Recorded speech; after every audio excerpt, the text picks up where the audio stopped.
Okie dokie. So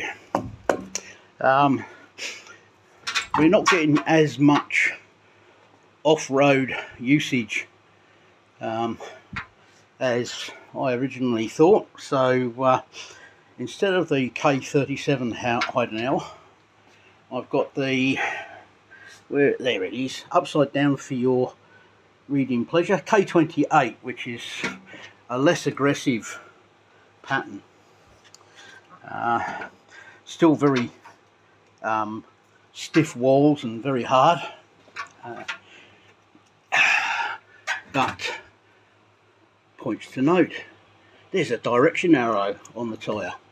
So that direction arrow has to go to the right hand side of the wheel rim, which is just down here, and that means it's the side with the disc.